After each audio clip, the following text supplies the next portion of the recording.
everybody, welcome back to my YouTube channel. It's me Ushi and welcome back to another true crime episode with me, whereby I sit down and then I talk about a true crime case that has happened in Namibia as well as the rest of Africa. I would like to give a trigger warning right now. Today's case is a bit of a heavy one, child abuse to be specific. Welcome if you are just joining me for the first time, and welcome back if you are a subscriber. Let me not waste any time and let me just get into it. On the 23rd of January 2020, Edward and Carter and his wife Caroline and Carter were staying in Windhoek, the area of Rhino Park. They were not staying alone. They were staying in a 2-bedroom flat, and they were staying with another person as well, Rachel Kureva. All three of them were having children. Rachel had 2 children of her own. She was the mother of 9-year-old Natalie Chimpopo, as well as her sister, who was just a few months old at that time. Edward and his wife, they both also had children together. They had 3 kids of their own. Last born of the family was only 2 months old. She was just a baby, a newborn baby basically. Edward and Caroline were both unemployed. Edward, Caroline and Rachel are Zimbabwean citizens that came to Namibia on a working permit. It was Caroline who was a teacher. He was a teacher at a private school. As for Edward, he came to Namibia on a spouse visa. He is the husband of Caroline. So because Caroline is now moving to another country, Zimbabwe to Namibia, on a working visa, on a working permit, she was allowed at that time to bring a spouse. And her spouse is Edward. So that is how both Caroline and Edward ended up in Namibia. The working permit started on the 16th of June 2017, and it was to end on the 15th of June of 2019. It was a 2-year contract. He had 2 years to stay in Namibia. Why was Rachel's child living in the same flat as Edward and Caroline? Caroline was teaching at a private school, Progress Private School. Rachel thought that it was a good idea for her daughter Natalie to go and attend this private school. They decided that they wanted her to attend this private school for free. For her to do that, she has to be child of one of the workers at the school. And guess who was already working at the school? Caroline was working at the school. They all decided that it was a good idea for them to change Natalie's birth certificate so that it can have Caroline's name on it as her mother, as her biological mother. Forged the papers basically. It was calculated that they were owing the school about 6,000 Namibian dollars. Rachel and her younger child, they were not staying at this flat. They were staying at another flat in town. Rachel had another flat in a shopping mall complex in town, which is closer to her job in the CBD. She worked at a private medical clinic. Rachel left her child Natalie in the care of Edward and Caroline. Natalie was staying at the house in Rhino Park with Edward and Caroline. Edward that time was only 41 years old. Caroline was only 40. Rachel was 41 as well.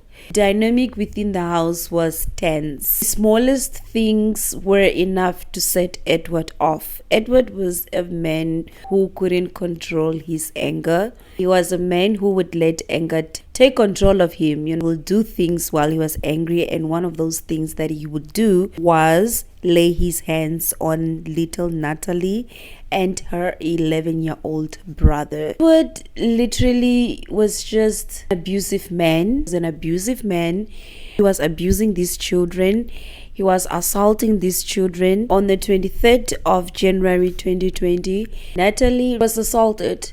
She was assaulted by Edward in a way that eventually caused her to lose her life. I honestly have no idea what a 9-year-old would have said or would have done to make Edward act the way that he acted, went off on little 9-year-old Natalie, and he started hitting her. He started yelling.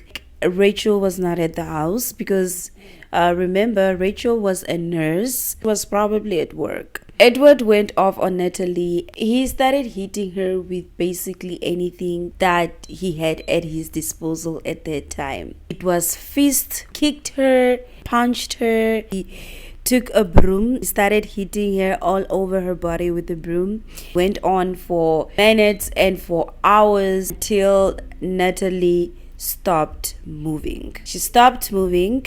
Edward called out to Caroline, who was in the other room. Caroline was in the house, confessed that she was in the house. Edward called for her to come to the room. Natalie now suddenly went quiet. She was no longer screaming. She was no longer crying.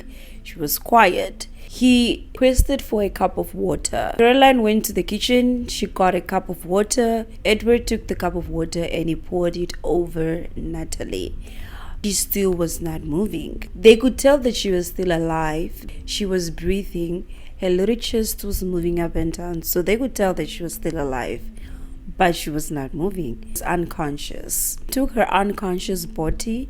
They placed it in a plastic tub. From there, they took this plastic tub, placed it in the garage of the house. We are gonna play the devil's advocate. And let's say, for example, it was an accident. The next thing that you're going to do, we're going to call for help so that medical assistance can come and try to revive her. This is not what Edward did. He took Natalie's unconscious body. They knew she was still alive. They knew that there was a possibility for her to save her.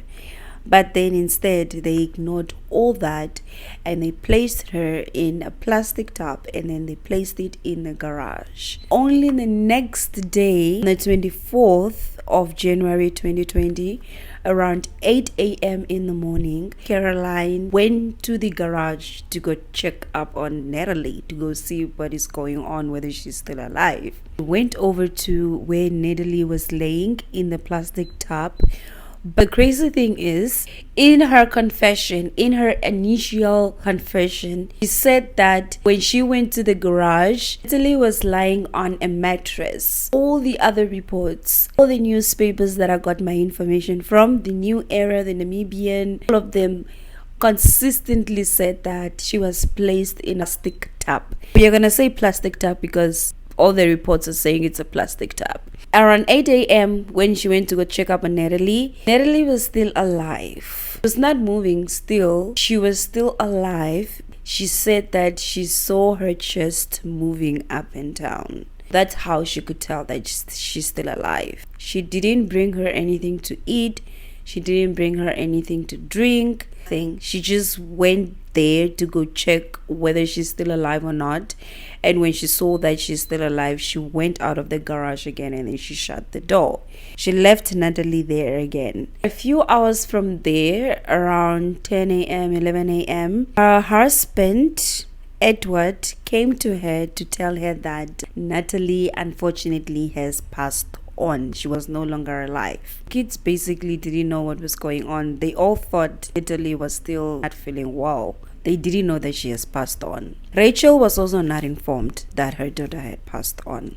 At that point, it was just Edward and Caroline who knew that Natalie had passed on. That whole afternoon, they spent the afternoon brainstorming ideas on how they are going to go about disposing the body of Natalie. Caroline has, in the confession, because that is the only time that they had spoken, they have taken their right to remain silent.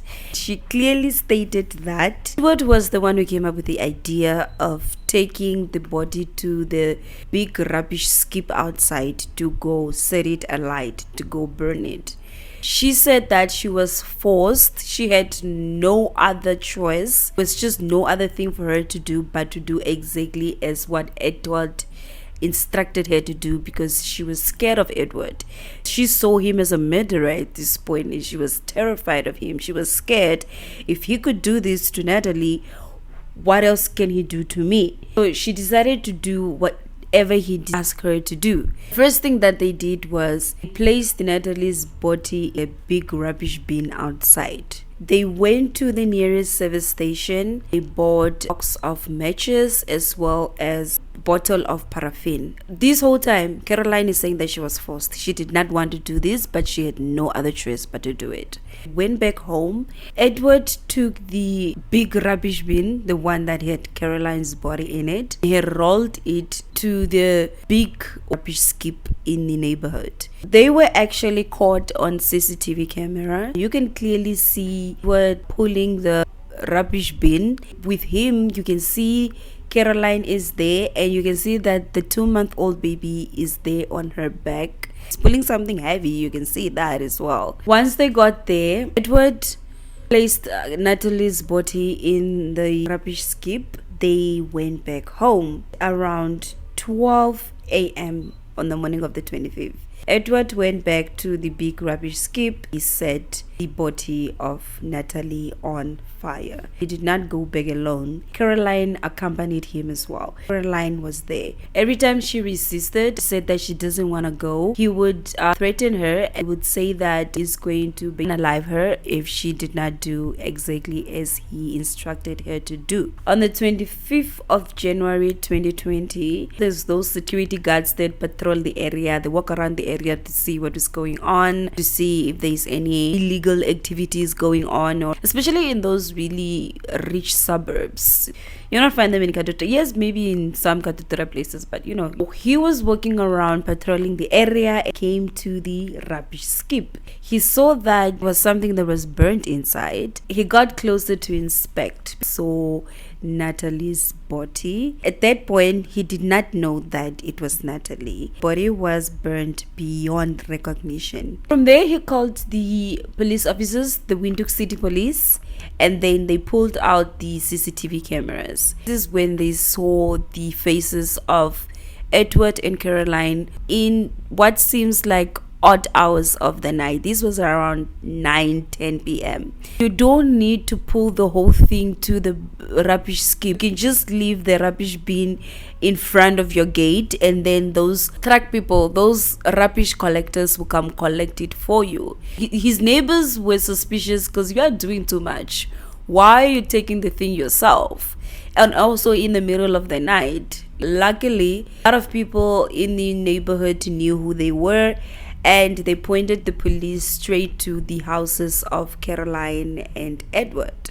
They did not meet Edward and Caroline. Who they met, however, is Rachel. They got there and they asked Rachel where the couple are. Rachel said she doesn't know where they are. The police continued to tell her about the body that they found that morning. And they asked Rachel where her kids are. Rachel said that she told the police officers that she has 2 children. The youngest child is there with her. The older child is back in Zimbabwe with her father. The police already had asked around and they knew that Rachel was not telling the truth. The neighbors have said that Rachel does actually have 2 children, but both of her kids were there in Namibia with her. No, because older child went to a private school there in Namibia, so there's no way that she's in Zimbabwe with her father. They pressed on because they knew that Rachel was not telling the truth.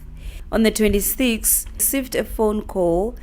Edward and Caroline have been caught between the road on the B1 road between Kahanja and Oshiwarongo. Were caught by patrol officers because word already has been sent out to everybody to block the roads that will lead to Zimbabwe so that they don't escape. They were caught trying to leave the country. The whole family had packed up and they were in the car. They were escorted into different cars. Caroline went into a different car, a different police car, and Edward went into a different police car. The car that Edward was in, it was a bakkie, overturned about 10 kilometers before it reached Oshiwarongo. Luckily, the occupants in the car did not sustain any serious injuries. They were rushed to the hospital. Edward was one of the people who was rushed to the hospital as well. He did sustain some injuries that needed him to be hospitalized.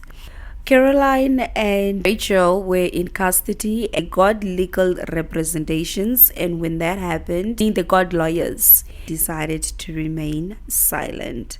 Up to now, they have taken their right to remain silent, and they are so serious with it. They haven't spoken and they haven't said anything. The earlier confessions, because Edward also confessed. Edward said that when he found Natalie's body hanging in the garage, I think he was trying to hint to the possibility that maybe Natalie unalived herself. That's crazy. How can a 9-year-old child unalive herself? Just make it sense. Doesn't make sense at all. Those are the confessions that they made. On the 1st of July 2025, the court said that these confessions would not be used during trial, simply because when these confessions were obtained, the police officers did not follow the proper procedures.